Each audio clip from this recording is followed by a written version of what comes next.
Well, thanks everyone for coming on this very very warm day, or at least this evening now. So, thank you all for being here. Um, really looking forward to this conversation because, as someone who's been in sport for well 2 decades now and counting, um, it's always been an industry that was, I suppose, designed by men for men for most of my time in sport, and I've seen a real shift in the last couple of years, and it's been really refreshing. Just thinking about things differently, reimagining the way the fans interact with sport, the way the brands can show up, the way ownership structures are put together. So I think all these things have been really interesting, and nowhere have I seen this at work in a more fascinating way than at Angel City, and seeing what Julie and her team have done. For those of you, I don't think Julie needs an introduction, but Julie was a co-founder at Angel City, and really became an organization that in many ways reimagined what sport could be, because it wasn't an existing team. So you could just write the script, right? Create the blueprint, or rip up a blueprint that used to exist and write a new one. So it's great to have you here. Thanks for joining me. I've had a front row seat to your journey almost from the start. Just to get, before we get into questions, it'd be great if you could just give people a bit of background of it, where the idea came from, and how Angel City became what it did in a relatively short space of time. Yeah, we're on our year 5 of playing right now. It was actually the brainchild of Natalie Portman, the actress and activist, and Karen Nortman, the venture capitalist. And they were very involved with the U.S. women's national team when they were embarking on their lawsuit against U.S. soccer for pay equity, the whole Time's Up, Pay Up movement. And when U.S. women's national team won the World Cup in 2019, in a sort of incredible fashion, and you had an entire stadium basically saying Time's Up, Pay Up, they felt that in order to truly affect change, you need to have a seat at the table, which is really step number one. And to have a real seat at the table, that's ownership. And they had the idea to bring a women's professional soccer team to LA, which in 2019 was pretty comical of an idea. Also coming from 2 women that have no experience in sports whatsoever, and Natalie, who will tell you, is the least coordinated woman on the planet. So it was really kind of a strange idea. I've been friends with Kara for 20 plus years in LA and an entrepreneur, and they brought me the idea and said, can you help us build this? And once I accepted that it was Natalie Portman, the actress, because again, that sounded odd, I asked, what do you mean there's women's professional soccer in the US? I didn't even know it existed. I didn't know it was on its 3rd iteration of a league. I didn't know it's in its 8th year. And I didn't know that the best players in the world at that time, Megan Rapinoe, Carly Lloyd, Kristen Press, Tobin Heath, Alex Morgan, they all play in the National Women's Soccer League. So you have the best players in the world playing in your backyard, and I'm a major sports fan, and I didn't even know it. And it's like, how amazing is it with the idea of building something with the best of the best? Like, that normally doesn't happen. You have an idea, and you want it, and you're like, well, maybe other people will want this, so I'll build it, right? And then you try to find audience. And this is a case where there was 1 billion people that were fans of these players. They've won on the highest stage 2 tournaments in a row, which has never happened. And yet there wasn't a product that was really servicing them in a way where they could take advantage of it and fans could take advantage of it. And so, therein kind of lied the idea for Angel City. But because Angel City's roots really were about equity, we intentionally designed Angel City differently from the beginning. It wasn't just about making money and being profitable, but it was leading with impact, driving towards equity, and building this club in a way that women's football and women's footballers and women's fans deserved, which was equal to, if not better, the amount of attention, investment, and care that was been put into the men's sports. What I've always found fascinating is, in my experience, the conversation is always sort of one or the other. Either you're going to be, sort of an organization with purpose, or you're going to be one that's driven by, commercial outcomes. You've demonstrated that you could do both. Yeah, we want to do both from the beginning. We always talk about leading with purpose and passion to drive to profitability, and never sacrificing one for the other. it actually hurt us in the fundraising. We received 100 no's, and we got that exact question. Are you a charity or are you a football team? Like, which one are you? And we're like, no, we're going to build this to be a global brand, because if you're a global brand, you can drive attention and awareness, and with that, you can drive revenue and then impact. We're going to be a platform, and with that platform, we're going to leverage the club, the players, the community, and ultimately launch products and services that go beyond Angel City. Because if you want to just make money as a football team, it's really hard, right? A majority of your revenue is local. It's sponsorship, it's merchandise, it's ticketing. If you're lucky, you get distributions from the league from a media perspective, maybe from an expansion perspective, but there was no media distributions. In fact, in 2019 and 2020, the media deal was upside down. We were paying more for production than we were getting in the fees from the partners. And so if we truly want to drive to profitability, we had this belief that we're going to need to be more than a football team, whatever that means. And then third, if you're going to build another club in Los Angeles, there's 11 professional sports teams. We have the beach, we have the mountains, and these teams aren't just regular teams, they're dynasties, right? So if you're going to try to compete with that, you need a reason for the community to care. And so building it with the community, for the community, leading with our values, understanding what they need, and showing up with that for them for 2 years before we ever asked anything of them, buy a ticket, buy merch, support our team, we felt was imperative to be able to grow the business. Again, for so many years, we talked about when it came to women, we talked about participation. More women at the table, contributing, being part of the process. Now, I feel like the conversation has moved on to ownership. How do you see that? Do you feel like that's the direction of travel? And what does that mean now that women are then participating, actually have a stake in what they're building? Yeah, I mean, participation, unfortunately, just doesn't get you very far. You either need to be the decision maker, or you need to bring other people into the room that are allies. Like, I feel like those are the two most important words right now. It's owners and allies. Ownership is key because you get to make the decisions. It's your money, right? Like, you get to decide. But with that comes a significant amount of responsibility. If you're going to own it, you have to own it for the right reasons. And the right reasons are not, I have a granddaughter, I have a daughter, I just want to support women's sports, right? It's, no, I actually want to build something of consequence. I want to build a legacy. I want to drive impact. I want to drive revenue.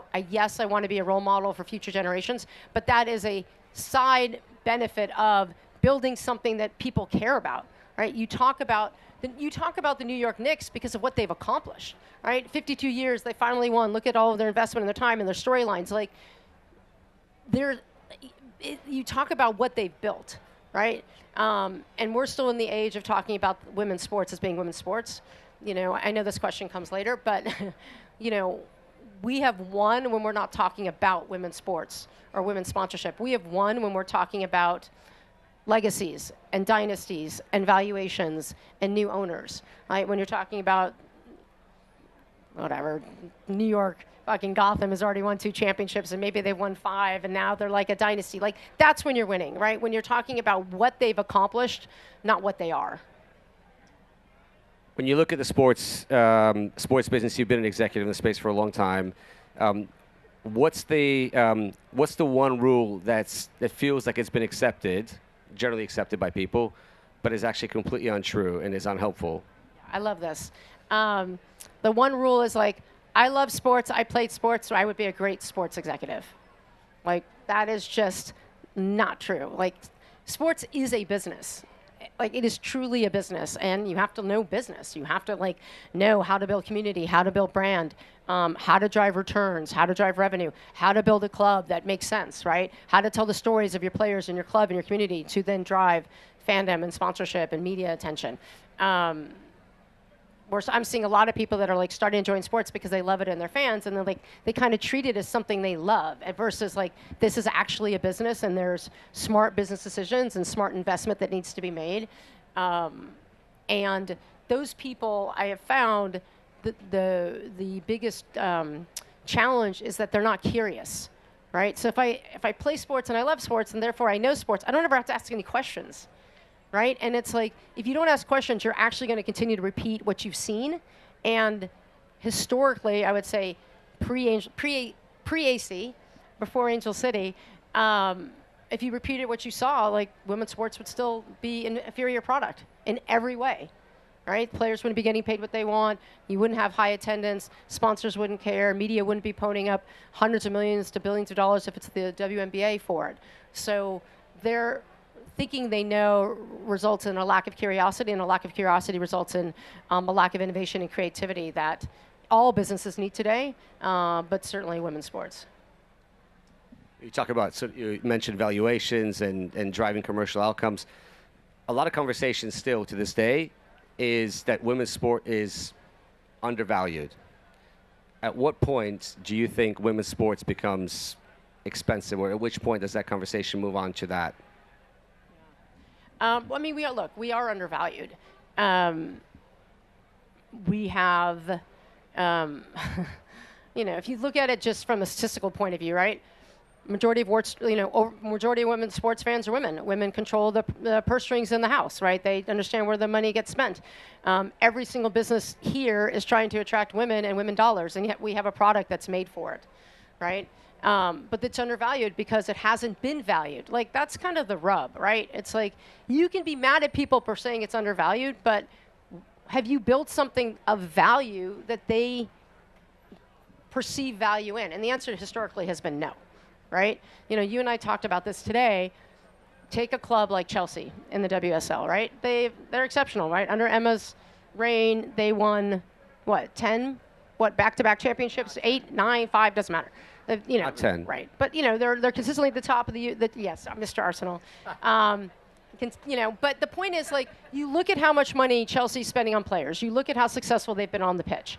And unfortunately, the next question is, to what end? Like, it hasn't driven yet outside sponsorship. It hasn't driven yet outside attendance. And yes, now they're coming into Stamford Bridge, which is amazing, but they're going to lock it down until it gets bigger, right? And it's like, so there's still kind of this disconnect. And the problem is because you still need to have additional investment in the product. It's in the players. It's in the game day experience. It's what the fans perceive. It's what the players are wearing. It's the stories of the players, right? You don't want to just know about one. You want to know about all 26 of them, right? And so there is massive underinvestment, and when you look at sports in the NWS in the U.S. today, men's teams are going for 5 cents, 7, 11 billion. So just by comparison, we are a better deal. But those sports have been around for 50, 60, 70 years. We've barely been around, and look how fast Angel City went from a $2 million expansion fee, to Forbes is saying we're worth $335 million. We are the most valuable women's club in the world in 5 years. And that's not based of supply and demand. I couldn't get a team, so that's what I'm paying. That's a multiple on our revenue. We're driving real revenue. And that's because we built a product that people care about, a product where brands feel that also they can leverage us to get to their audience, to drive their sort of brand goals. And we just need more clubs doing that. You have $100 million. Well, I'm not saying you have it right now, but if you have $100 million, where are you putting that money? Do you invest that money into a team, a media company, an athlete, a tech, something else? Where do you think, you look at the entire women's sports ecosystem as it is today, or where it could be, let's just say, with the investment you're talking about, where would you put, you raise $100 million, where are you putting it? Well, the smart money would put in AI, but I'm not smart money, so I would miss that boat. I would invest it in 2 things. Actually, maybe 3 things. I invest in players, I invest in a particular team, and I'd probably invest in a league in that team, right? Because you need the whole ecosystem investing. And right now, you're getting investments in parts of the ecosystem, and it's not enough yet to drive sort of the bigger valuation. So Angel City's not an anomaly, but it still looks like an anomaly because nobody's done yet what we have done. And so part of me wants to do it again and to show the world that this is so, the playbook is so obvious and so simple. But the world has really changed. We said this when we started Angel City, that fandom had really shifted. It used to be that you follow a league, I love football, therefore I follow the Premier League, right? And I live in North London, so you're welcome. I'm an Arsenal fan, just for this example. And because I'm an Arsenal fan, right, I like Alessia Russo, right? That used to be the pyramid of fandom. With social media, and certainly with women that are significantly better storytellers than men, and that's objective, that's not subjective, you grow up and you're like, I'm a fan of Alessia Russo. She's listen, she's amazing, and she plays for Arsenal. So now I'm a fan of Arsenal. Now I love football because I love her, and that's what she plays, right? And if she goes to another team, you're probably following her to the other team. You might still be a fan of Arsenal, but you're following her. And we're starting to see that more and more. We're starting to see more investment in players. Players have significantly more power than they ever used to have. They have more power off the pitch. They have way more power on the pitch to drive and affect change. And I think we're going to see that continue to grow. So investing in the players that are going to drive the value of your club and your league, I think is the way to go. And the way to do that is to start thinking about the world from a landscape of like, what is mutually beneficial, right? Sports today, I don't feel like you look at it from a perspective of what's mutually beneficial. It's like, what's good for my team, right? And then the players are just an asset, right? They're like pawns on a chessboard. They get moved around, and some get paid a lot, and some are really valued. But ultimately, you see them move. What is it, Luka, right, from Dallas? Like he was Dallas's player, right? And all of a sudden, he doesn't in the middle of the night, he gets moved to the Lakers, right? And so it's how do you think about making it mutually beneficial? How can I build a club around driving as much value and revenue for these players, which I know in turn will drive value and revenue for my club and vice versa. And today it's like the league does something and the teams do something and the players do something and nobody works together, and it's like you see individuals making money, but there's so much more that can be made if they just looked at it from a different lens. And I'd say the closest, most successful to that to date is probably the Premier Women's Hockey League in the U.S. So it was started by Mark Walter. He put up $100 million. He built the league. He built the teams and owned all of them. He sat on both sides of the table to do their effective, it's like collective bargaining agreement. And everybody is winning in that. Everybody's winning. And now he's going to sell off the clubs, but they're all going to be equal because they've all had equal investment, right? And you can't go back in time, but you can certainly change rules, and you need to have owners that are that care enough to push to affect change, and bring in partners that would care about that. I'll give you an example. In the NWSL, like I can't do a deal. The Nike deal is with the league, so I don't have a special Angel City deal with the league, which is obviously frustrating because I could monetize that exceptionally well. But I can't do a deal with a Nike player who's a Nike player who's on my team because of the relationships between the player and Nike. So like we have all these different relationships that I can't leverage or I can't amplify. And in fact, I'm de-incentivized to amplify it because I don't get anything from it. Or so I'd rather put my attention and focus somewhere else, even if I know that if I put my attention here, I'd have an outside return. It just doesn't make any sense. And it's frustrating. So that's kind of the things that we kind of have to slowly break down to be successful. And, $100 million might help me, might make people listen to me. I don't know. We'll see. If we're sitting here in, I have a few questions like this. If we're sitting here in 10 years, and is there anything that you see that people are looking at in 10 years going, how did we miss that? Is there something that you feel, I think we might have touched on it now, but is there anything in the world of sport, in the world of women's sport, that you feel is sort of going on the radar still today, that in 10 years we're going to sit here and be like, that was the thing that drove everything else, and how do we not see it? I think you're going to see billion-dollar female athletes. Like, Caitlin Clark is is probably, one of the closest to make her way there. If an Alex Morgan came up today, right, she would probably be that billion-dollar athlete. If Mia Hamm came up today, she would probably be that billion-dollar athlete.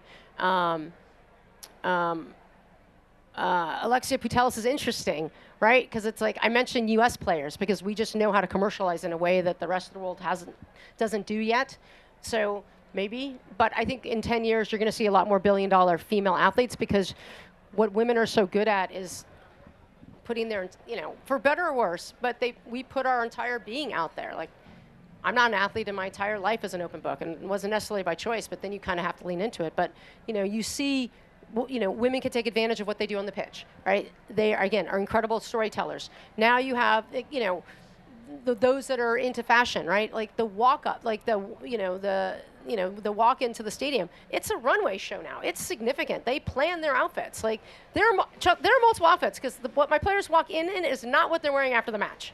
Like it is a thing. right? But it's like, but that's their personality. And then there's, obviously there's a social impact element of them too. And so when you start to really tap into those and you start to tell a narrative and you start to build a brand and build a story and what are my goals over the next 5 to 10 years, and you start to build that arc today, and you're not trying to cram it all in on like this season or this day, you're going to see massive growth. You're seeing it in the men's side, not the $1 billion part because men are making a ton of money, but you're starting to see that they're starting to leverage more of themselves, right? So they're not just they're not just an athlete, they're not just a Jordan athlete, right? But maybe now they're an investor, or maybe now they're a producer, or maybe now they're both.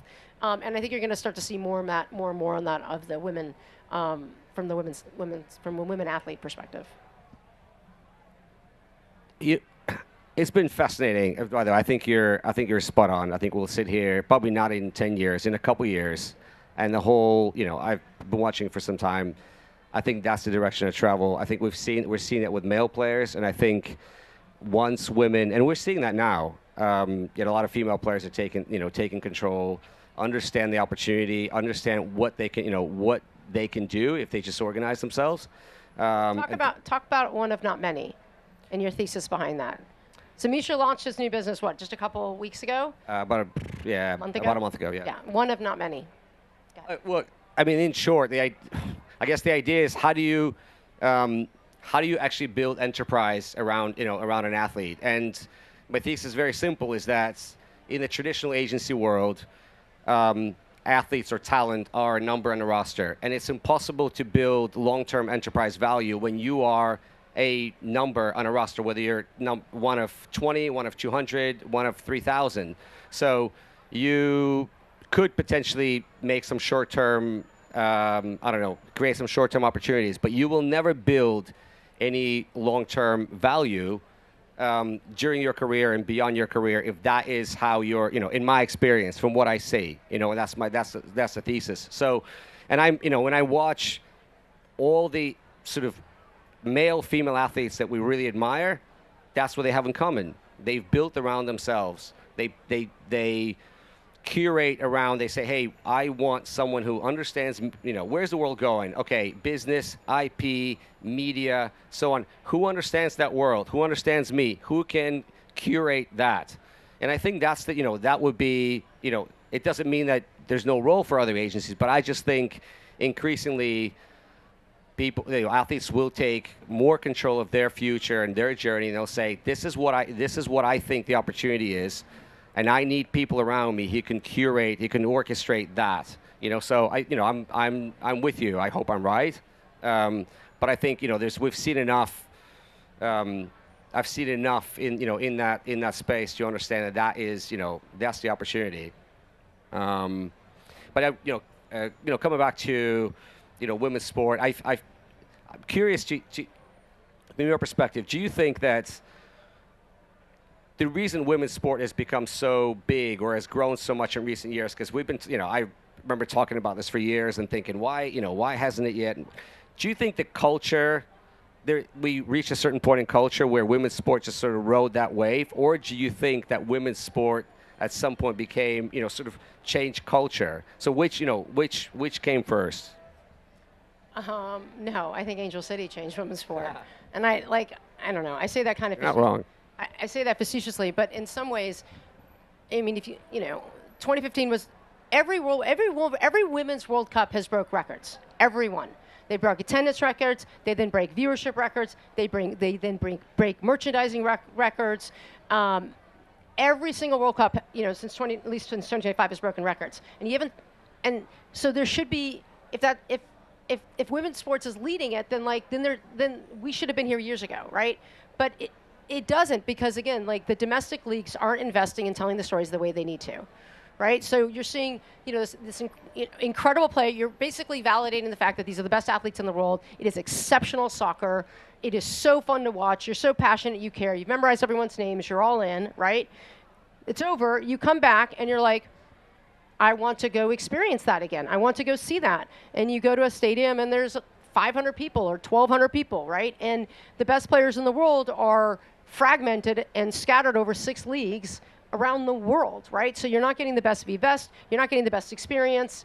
You're not reading about it in the newspaper. Well, no one reads the newspaper. You're not seeing it on ESPN. You're not reading about it on social. Like, it's just dead. It's gone, right? And and then 2019 happened. Same thing, right? Broke all the records. And again, you had the added, the added narrative of the Time's Up pay up, which was a massive added narrative, right? And that was a unique moment in time because you had the zeitgeist talking about pay equity and gender equity and female equity. We had just gone through the Me Too movement in Hollywood, which was, again, about equal access and opportunity for women and treating women appropriately, right? And then you had the whole comeuppance of what was happening in Hollywood. And then you had kind of the same thing happening in sport with the U.S. women's national team and pay equity and gender equity and visibility equity. So it was actually like such a unique moment in time where everybody was talking about it, where somebody like an Angel City could actually break through and, again, take the attention of everyone. And look, we were not initially intention about building such an incredible ownership group of celebrities and athletes, but when you have Natalie and Eva and Jen Gardner and Billie Jean King and Julie Foudy, and we're all saying the same thing, and we're saying it at a level and at a stage where not only was women's sports never at, but like women weren't at. Right now, people started to pay attention, and then we did what we said we were going to do. Like, we invested a significant amount in the experience and the product and the players and the game day experience and the community, and said these players should be valued. We're going to value them. This is not a $5 ticket or a $10 ticket. This is, for supporters, maybe it's a $15 ticket, but it's $1,000 if you want to sit on the pitch, which is the worst view in the world, but right next to the players, which is the most exciting place to be, right? Or it's, $15,000 for a suite, and we valued this product. And then when you value something, other people value it, right? And now we're having sold out games. And it's like, well, if we can do it, and then, Barcelona's playing Real Madrid and they're selling out, right? The Euros are selling out, right? Even the Euros, the last 2 years have had higher attendance each year.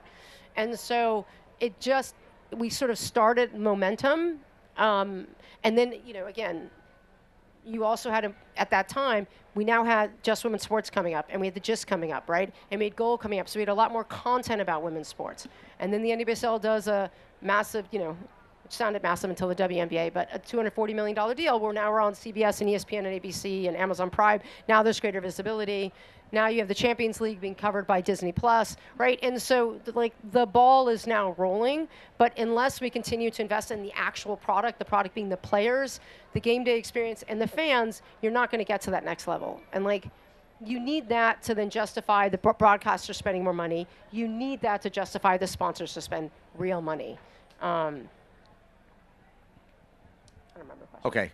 So I think just to wrap things up, let's imagine and let's hope we're all here in 10 years' time in Cannes. It's 2036. And it's cooler. And it's probably not going to be cooler, but yeah, let's hope it's cooler. And, we're Rupert's guests again. We're doing this, hopefully it's not going to be a quality moonshot. Hopefully we'll have gone to the moon and back by then. But when you look back, let's say in 10 years, and you say, look, all these things we used to talk about that were challenges or barriers or whatever, all these conversations we have up and down the beach, what has happened to make you feel we've done this right? Like, what are we looking at that says, we're in a great place in women's sport? It's true equity. We're not talking about men's sports. We're not talking about women's sports. We're just talking about sports. When we talk about dynasty and legacies, you're talking about Los Angeles Lakers, and you're talking about Angel City Football Club in the same vein. When you're talking about valuations, you're talking about the Dodgers, and you're talking about Barcelona. It's like you're not separating it because it's male female, because you're talking again about what they have accomplished, and they're of equal footing.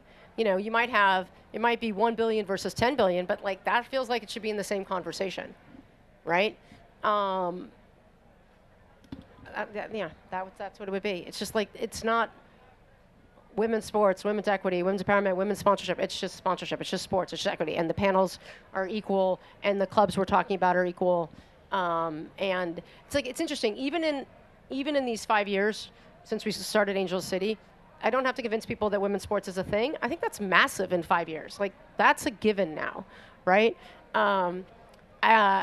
Women selling out football matches is not an anomaly anymore. It's happening more. Arsenal is obviously doing an incredible job in the WSL. There's more than just us that are doing it in the WSL. So there's fewer and fewer posts of this is a sellout, and there's a lot fewer reposts of it, because you're yeah, that happens, right? But I think that what really needs to happen is the bottom needs to, like, we need the bottom to grow so the top can continue to grow. And if we can just get that bottom growing, the top is, it's going to actually unlock the top because it's holding the top back. But I think, you know, we've made actually like unbelievable progress in the last 5 years. Like, it's actually kind of unbelievable. So I think in the next 10 years, I mean, it can be massive, but it requires investment. And not a little, it still requires significant investment. But if we go back to your first question, if women's sports is undervalued, why wouldn't you invest in it? It's great. It's a great answer. And look, I think there's something else that I find is a common theme here. When I look at what what you've done at Angel City, you and your colleagues, Mary, what you done and continue to do off the pitch. I think people just in this space need to have the conviction of their beliefs, right? And I think oftentimes it's difficult because sometimes you have to be first, and sometimes it's not a popular opinion, and sometimes when you're going and knocking on doors and telling people this is going to be a big thing, and they're all say okay if you say so, but things change when you have people who believe in what's possible and back themselves, and what you find is that's what actually moves the dial. So, look, there's a big difference between vision and conviction, and people think they're the same, and they're not. Vision is like the idea and what's possible. Conviction is you're not gonna ever quit. You're not gonna stop until you achieve it. A lot of people have visions, but they don't do anything with it. Right? Or something gets challenged, or you get your 98th and your 99th no, and then you quit. Conviction is like you're not stopping and you're not quitting, and you're not necessarily pivoting to the extent that it's not what you want it to be anymore. And so, vision is amazing, but vision without conviction is nothing. And that's what we are seeing more and more of that in women's sports, and that's why it's changing. Well, I always feel, even though I spend a lot of time with you, I always feel energized, by these conversations, and hopefully all of you guys have as well at this time of the afternoon. So, if you can just join me, say thank you, Julie, for sharing your wisdom, and thank you all for coming. Appreciate it.